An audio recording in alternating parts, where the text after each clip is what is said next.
Matius pasal 2, sesudah Yesus dilahirkan di Bethlehem di tanah Yudea, pada zaman Raja Herodes, datanglah orang-orang Majus dari timur ke Yerusalem dan bertanya-tanya, "Di manakah dia, raja orang Yahudi yang baru dilahirkan itu? Kami telah melihat bintang Nia di timur dan kami datang untuk menyembah dia." Ketika Raja Herodes mendengar hal itu, terkejutlah ia beserta seluruh Yerusalem. Maka dikumpulkannya semua imam kepala dan ahli Taurat bangsa Yahudi. Lalu dimintanya keterangan dari mereka, di mana Mesias akan dilahirkan. Mereka berkata kepadanya, "Di Bethlehem di tanah Yudea, karena demikianlah ada tertulis dalam kitab Nabi. Dan engkau, Bethlehem, tanah Yehuda, engkau sekali-kali bukanlah yang terkecil di antara mereka yang memerintah Yehuda, karena daripadamulah akan bangkit seorang pemimpin, yang akan menggembalakan umatku Israel." Lalu, dengan diam-diam, Herodes memanggil orang-orang Majus itu dan dengan teliti bertanya kepada mereka, bila mana bintang itu nampak. Kemudian ia menyuruh mereka ke Bethlehem. Katanya, "Pergi dan selidikilah dengan seksama hal-hal mengenai anak itu dan segera sesudah kamu menemukan dia, kabarkanlah kepadaku supaya aku pun datang menyembah dia."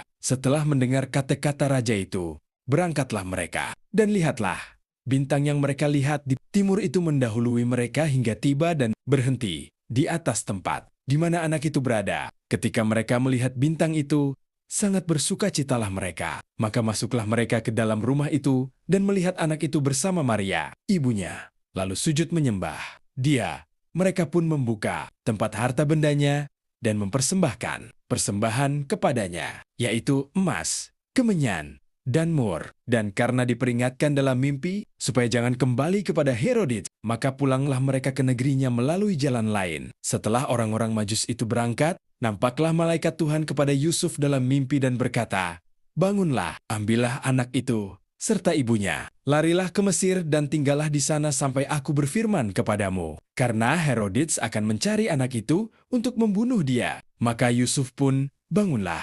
Diambilnya anak itu serta ibu Nia malam itu juga, lalu menyingkir ke Mesir, dan tinggal di sana hingga Herodes mati. Hal itu terjadi supaya genaplah yang difirmankan Tuhan oleh Nabi, "Dari Mesir kupanggil anakku." Ketika Herodes tahu bahwa ia telah diperdayakan oleh orang-orang Majus itu, ia sangat marah. Lalu ia menyuruh membunuh semua anak di Bethlehem dan sekitarnya, yaitu anak-anak yang berumur 2 tahun ke bawah, sesuai dengan waktu yang dapat diketahuinya dari orang-orang Majus itu. Dengan demikian, genaplah firman yang disampaikan oleh Nabi Yeremia, "Terdengarlah suara di Rama, tangis dan ratap yang amat sedih. Rahel menangisi anak kanannya, dan ia tidak mau dihibur, sebab mereka tidak ada lagi." Setelah Herodes mati, nampaklah malaikat Tuhan kepada Yusuf dalam mimpi di Mesir. Katanya, "Bangunlah, ambillah anak itu serta ibunya, dan berangkatlah ke tanah Israel, karena mereka yang hendak membunuh anak itu sudah mati." Lalu Yusuf pun bangunlah.